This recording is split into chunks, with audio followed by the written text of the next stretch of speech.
Fala galera, como é que vocês estão? Espero que estejam bem, sejam bem-vindos a mais um vídeo do nosso canal. Como vocês sabem, ou talvez não saibam, eu sou Italo Marques e esse é o Noir no Ar. E hoje eu venho falar sobre uma obra que foge um pouco do formato que a gente está acostumado a abordar aqui no canal, porque não é nem filme, nem série, mas que é o tipo de obra que eu também costumo apreciar quando a história é boa, quando eu consigo ver qualidade no que está sendo trazido, coisa que parece ter se perdido com o tempo, porque antigamente eu gostava muito mais de acompanhar obras desse tipo, mas que vez ou outra eu consigo abrir uma exceção. Então, se vocês nunca ouviram falar do Ítalo Noveleiro, vocês vão ouvir falar agora, porque hoje eu vou falar sobre a novela da HBO Max, que estreou em fevereiro e que terminou agora na última semana, e que chamou minha atenção, porque é uma história que eu já tinha uma ideia do que se tratava, porque é um remake de uma obra que já existiu, inspirada numa pessoa real, e que chamou minha atenção pelo trailer, quando eu vi o que ia ser contado nessa história, a forma que seria trazida e quem estava no elenco. Então decidi dar a chance e eu devo dizer que eu não me arrependo nem um pouco. É claro que eu estou falando sobre Dona Beija. Então se você quer saber o que eu achei sobre essa novela, é só aguardar aí para depois da vinheta.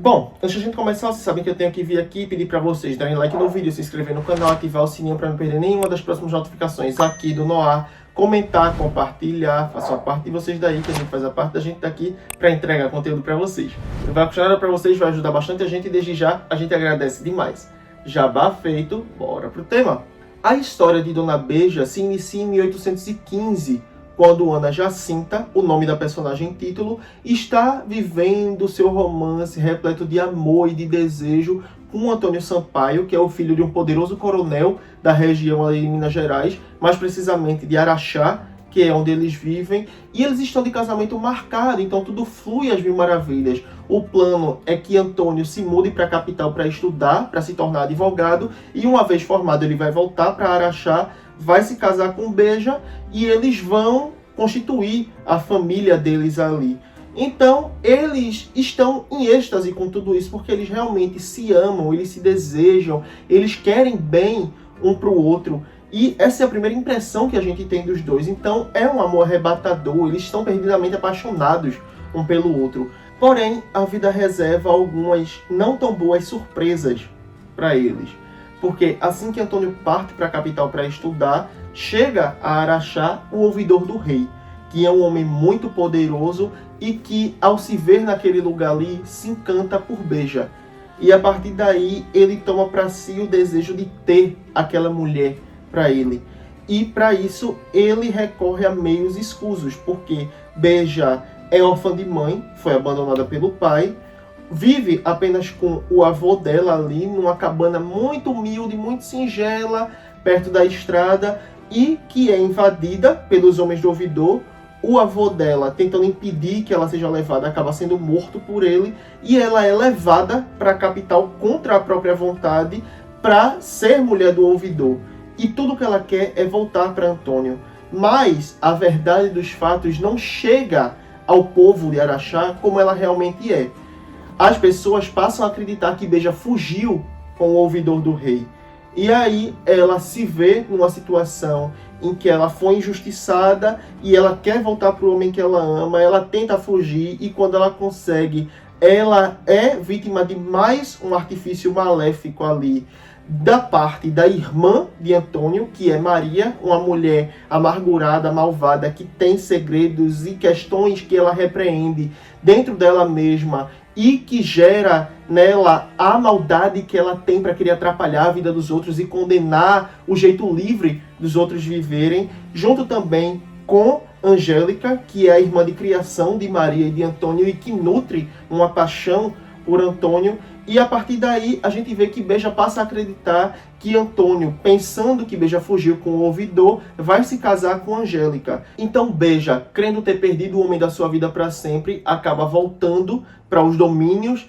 do ouvidor e lá passa vários anos convivendo com aquele homem e com a dama de companhia dela, Severina, que é uma mulher trans, que ela salvou de ser morta assim que ela chegou ali na capital, e a partir daí Severina tem essa lealdade a Beija, que acaba resultando numa amizade muito forte entre elas duas, onde uma ajuda a outra de maneira incondicional. E é uma amizade muito bonita, que joga um pouco de cor e alegria nesses anos em que Beija está vivendo com o ouvidor, porque é uma fase da vida dela que não é feliz. Ela está com um homem que ela não ama, ela foi injustiçada. A história que as pessoas contam a respeito dela não corresponde aos fatos do que de fato aconteceu, do que foi feito a ela e não por ela. Então ela está ali naquele lugar apenas sobrevivendo, até que ela decide reverter essa situação a favor dela. E ao conseguir contatos com homens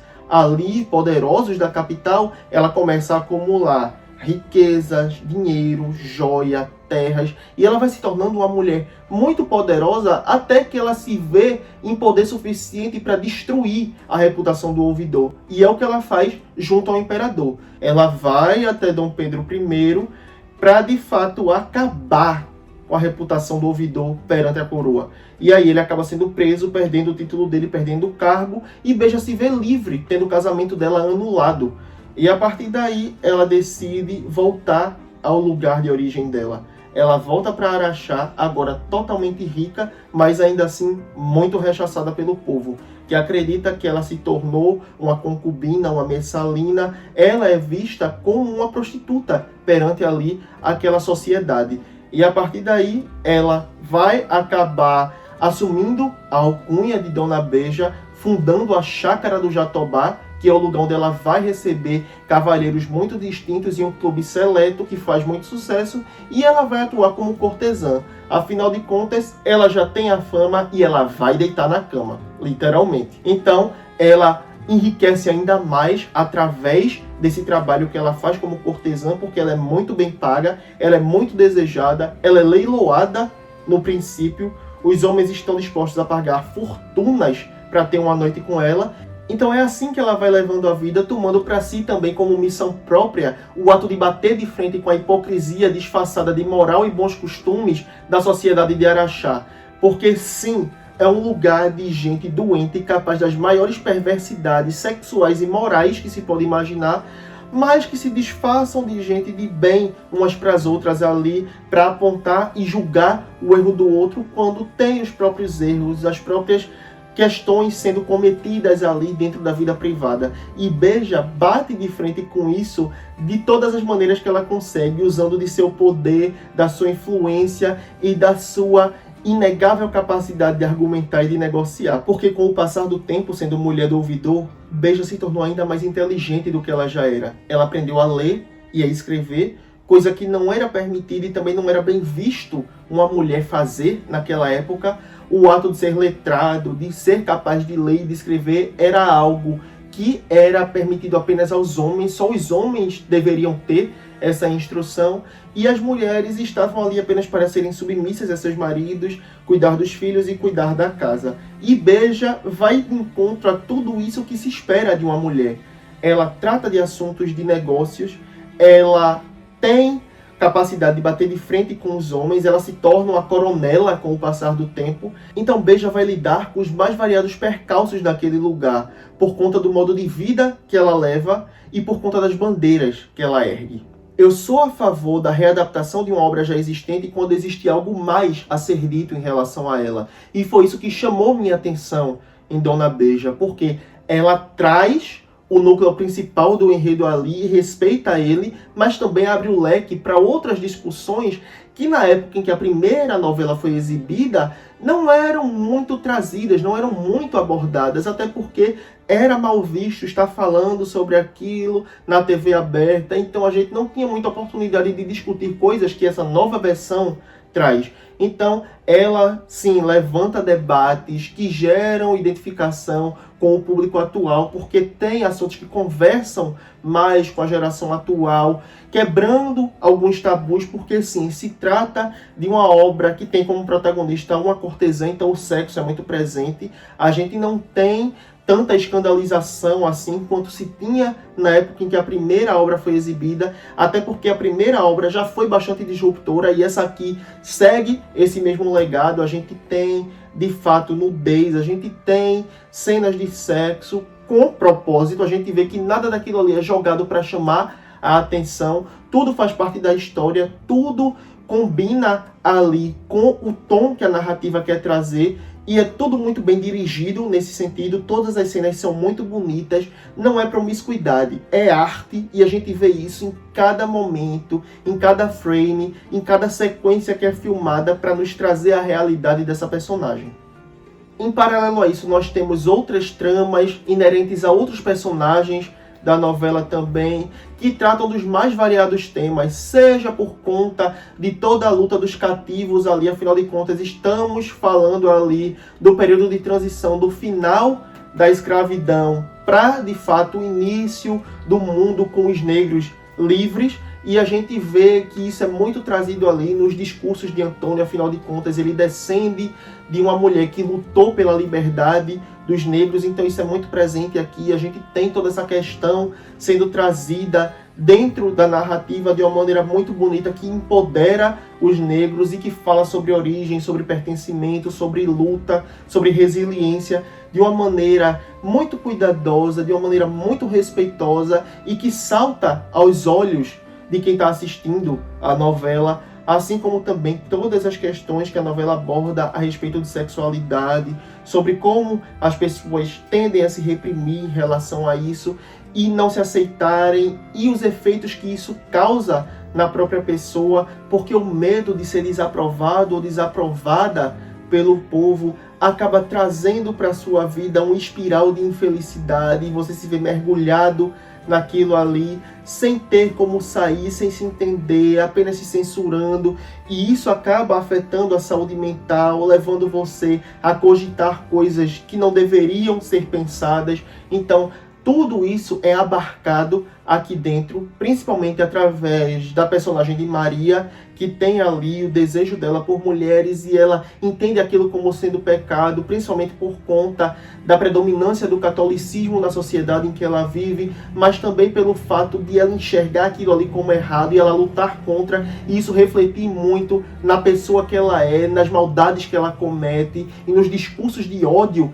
que ela fomenta, assim como também temos Fortunato, que é o boticário ali de Araxá, que tem desejo por homens, e ele também julga isso como algo errado e ele luta contra, mas ele não permite que isso interfira na forma que ele age com outras pessoas em questão de maldade. Ele tem problemas com ele mesmo e ele lida ou tenta lidar com os próprios demônios no sigilo. Então a gente vê que é um personagem que tem ali seus problemas, que faz com que você se importe com ele também, e quando ele começa a viver de fato a história de amor dele, a gente também consegue ver o personagem avançar, progredir, crescer dentro da narrativa, que é quando se dá ali de fato o relacionamento entre ele e o inspetor Maurice Bellegarde, que é o inspetor que chega ali para investigar alguns crimes que estão acontecendo em Araxá. Então a gente tem isso sendo trazido também, mas o principal mote da história de Dona Beija aqui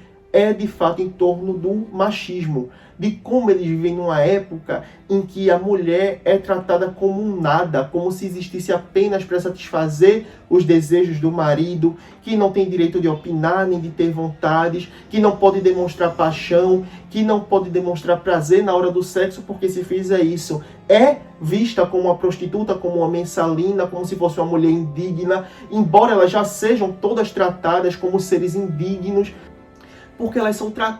porque elas são tratadas como seres inferiores aos homens, elas são vistas como seres inferiores aos homens de uma maneira que não resta alternativa a nenhuma delas que não seja se colocar nesse lugar de submissão a qualquer homem que se coloque diante delas. E a imagem de Beja se levantando contra tudo isso, representando uma mulher que tem força suficiente para bater de frente com qualquer homem, é o que estremece essa sociedade preconceituosa de Araxá.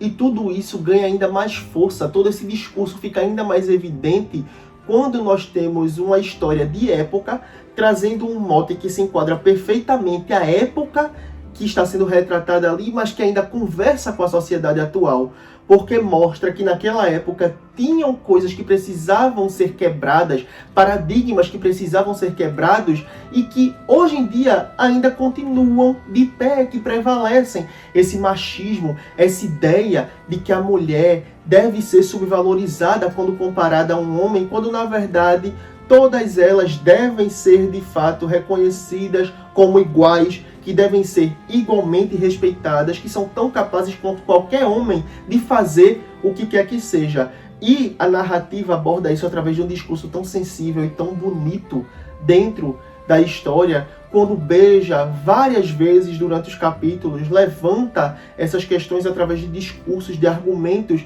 que são tão bem colocados, tão bem posicionados e tão bem fundamentados que você não tem como debater contra isso. Porque a gente sabe que é uma sociedade doente, que é um comportamento errado e que ainda assim continua se perpetuando. E é muito triste ver uma obra de época trazendo uma questão como essa e ainda assim gerando identificação no mundo moderno. E não apenas através dos discursos, porque a novela aborda violência doméstica, violência sexual, feminicídio dentro da obra para gritar para o público, para que todo mundo volte a atenção para a violência que a mulher vive dia após dia das mais variadas formas, seja num discurso de preconceito velado, seja nas agressões que uma mulher pode sofrer dentro de casa com o companheiro que ela escolheu passar a vida sem saber que ele era capaz de fazer esse tipo de coisa com ela, ou através da violência sexual que qualquer mulher está sujeita ao andar pela rua, sempre com medo, sempre se sentindo desprotegida, ou através do feminicídio, que é algo que tem acontecido cada vez mais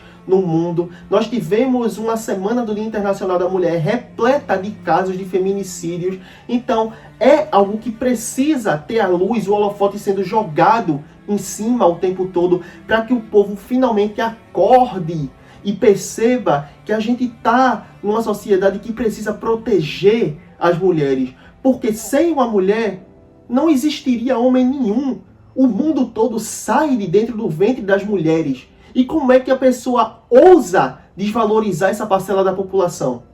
Dona Beja é uma novela de 40 capítulos e eu acompanhei ela desde o dia em que ela estreou, porque a cada segunda-feira, por 8 semanas consecutivas, 5 capítulos eram liberados. E eu assistia aos capítulos. E ao longo de toda a novela, eu estava determinado a vir aqui falar sobre ela. E eu pensava, talvez eu deva fazer análises semanais dos 5 capítulos da semana, ou talvez espere passar os primeiros 20 e faça uma análise do meio e depois uma análise do final. Mas eu escolhi abordar a obra como um todo, porque eu queria ver tudo que seria trazido dentro da história, porque a gente sabe que novela tem vários momentos ali, tem narrativas que se iniciam no meio dela e se encerram 10 capítulos depois, então eu queria ver o que seria trazido. E a gente teve Dona Beja explorando uma pluralidade de questões de uma maneira tão satisfatória. Nós tivemos uma obra que falou sobre catolicismo para bem e para mal, cultura dos povos originários, machismo, racismo, liberdade sexual, discursos sobre gênero e sexualidade, tudo isso sendo trazido dentro dessa obra de uma forma em que todo mundo que assistisse ia encontrar alguma pauta ali para se identificar ou para debater sobre, porque é de fato um enredo muito rico e a forma como eles conseguiram condensar tudo isso em 40 capítulos e ainda fazer de uma maneira satisfatória é um mérito que eu atribuo a essa novela sem nem titubear. Outros méritos que eu gostaria de atribuir à obra diz respeito às questões técnicas, a ambientação, o figurino, a fotografia, a direção, as locações, tudo é de um primor evidente. Você assiste aquilo ali, salta aos olhos numa beleza tão singela que só uma obra de época é capaz de trazer. E é claro atribuir mérito também às atuações. Grazi Massafera agarra o papel de Dona Beija e defende ele com unhas e dentes, de um modo que eu terminei a novela enxergando um monstro da atuação que ela se tornou. Porque a mulher está deslumbrante no papel. Ela acerta todas as notas da personagem, na postura, nos posicionamentos, nas expressões faciais, nas emoções, na entonação que ela toma para si, para proferir os diálogos. Meu Deus do céu, tudo nessa mulher tá perfeito nessa novela. Ela é uma artista, ela é uma atriz, e uma atriz maravilhosa, diga-se de passagem. David Júnior e André Luiz Miranda, compondo ali as outras pontas do triângulo de protagonistas, estão maravilhosos também, como Antônio Sampaio e João Mendonça. São personagens bem interessantes, embora o personagem de David, que é Antônio, me irrite bastante durante toda a narrativa, porque eu sinto raiva dos posicionamentos dele, das ideias que ele tem, dos discursos que ele faz, não no que diz respeito ao racismo, mas no que diz respeito à forma como ele enxerga o papel do homem na sociedade e de como ele bate de frente com o Beija estando totalmente errado e defendendo os ideais dele como se ele estivesse totalmente certo. Então, é um personagem controverso, mas que foi muito bem interpretado pelo ator, assim como também Indira Nascimento, no papel de Maria, que é a irmã de Antônio, que é um dos grandes destaques dessa novela para mim, que é outra personagem muito odiosa, que tem discursos, que tem atitudes que me deixaram com raiva dela, mas que ao mesmo tempo despertaram em mim pena da personagem por conta de todas as questões que ela precisa lidar ao longo da narrativa e de como isso é abordado e de como a gente vê ela sofrer até que de fato ela tenha o desfecho merecido dela ali. Então é uma performance muito boa da atriz que está defendendo o papel da personagem aqui. Bianca Bin também como Angélica, que tem uma crescente maravilhosa ao longo de toda a obra, como uma mulher que inicia a novela se colocando naquele papel de mulher frágil que serve para cuidar do marido e gerar filhos, e como ela termina a novela assumindo as rédeas da própria vida e do próprio destino e assumindo um papel ali na fazenda para tomar conta do patrimônio da família como um homem faria. E entre esses vários outros destaques, Pedro Fasanaro, Thalma de Freitas, Luciano Quirino, Kézia Cardi, Otávio Miller, Débora Evelyn, Érica Januza, Tuca Andrade, Isabela Garcia, Werner Schunemann, Gabriel Godoy, Catarina Caiado. E se eu for falar aqui, eu vou falar do elenco todo, porque todos eles estão maravilhosos nos papéis. São personagens que eu tinha gosto de acompanhar, porque eu gostava de todos eles, até dos que eram odiosos, porque eles estavam sendo interpretados com muito afinco pelos atores. E quando a gente tem um trabalho bem feito, até um vilão cai nas graças do público. Porém, eu tenho algumas ressalvas no que diz respeito aos desfechos da história. Porque nos 5 últimos capítulos eu tenho coisas que gostei e coisas que eu não gostei no fechamento da narrativa. Principalmente no que diz respeito ao final de alguns coadjuvantes aqui. Teve personagens que fizeram maldades ali no decorrer da história e que não tiveram nada muito substancial para ensinar ali a lição que eles precisavam aprender com a narrativa, e que me deixou com aquele gosto de quero mais no final, que me fez pensar, era só isso para eles? E daí? O que é que vai acontecer? Eu sinto que eles deveriam ter tido mais cautela em como estruturar o final de alguns personagens, como é o caso de Augusta, que é a esposa de Costa Pinto ali do juiz, que a gente viu ela tendo que engolir o discurso dela, mas a gente não teve de fato um castigo muito voltado para ela, no sentido de tudo que ela fez, dos discursos que ela levantou dentro da narrativa, assim como também todo o arco de aceitação vivido por Fortunato, que é o personagem de João Vila, o boticário, que se reprimia em relação aos desejos que ele sentia e que de fato foi aprendendo a se aceitar, e ao viver a história de amor dele ali, foi crescendo cada vez mais dentro da narrativa, e que no final, ao ser descoberto junto com o amante dele, simplesmente se jogou de um penhasco, fomentando mais uma vez essa ideia errada de que toda narrativa LGBT tem que ter um final triste. Por que eles não podiam fugir ou simplesmente viver ali sem serem descobertos, para que de fato trouxesse um ponto fora da curva? A gente já tem histórias que têm trazido finais felizes para narrativas LGBT, e eu esperava que essa aqui fizesse isso, porque se a ideia era ser tão desconstruída, por que voltar a esse final que por muito tempo permeou toda a história LGBT, onde a gente tinha a morte dos personagens, onde apenas um deles no final, trazendo um final trágico para a história.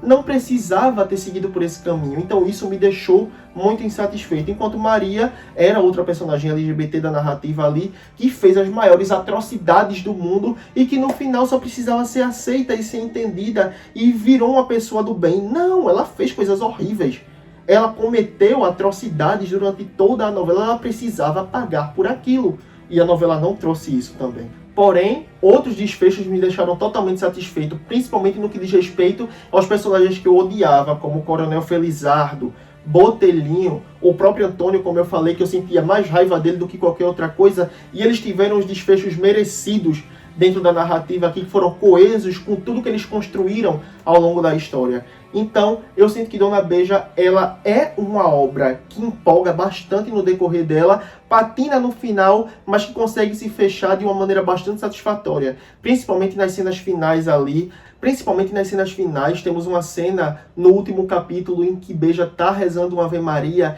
e ela fala: bendito é o vosso ventre, para falar também sobre o ventre de Maria, que foi quem trouxe o menino Jesus ao mundo, e também para evidenciar o poder da mulher também dentro das narrativas, desde que o mundo é mundo, e dentro da história mais bonita que pode ser contada, que é a história de Jesus, e a gente tendo essa luz sendo colocada aqui de uma maneira tão sensível e tão bonita, e a sequência final de quando ela se vê ali naquele salão de festa, cercada pelas pessoas que a amaram ao longo da vida e que ela amou de volta, é tudo muito bonito e termina a história em um tom muito bonito também. Então é isso, essa foi minha opinião sobre Dona Beija. Eu espero que vocês tenham gostado. Se vocês gostaram, não esqueçam de dar like no vídeo, se inscrever no canal, ativar o sininho para não perder nenhuma das próximas notificações aqui do Noir, comentar, compartilhar, manda esse vídeo aí pra galera que curte, chama a gente trazer aqui os debates que a gente levanta, mas que ainda não sabe que a gente existe. Não pede pra pessoa se inscrever não, deixa ela vir, ter a própria experiência e aí ela decidir se inscreve ou não.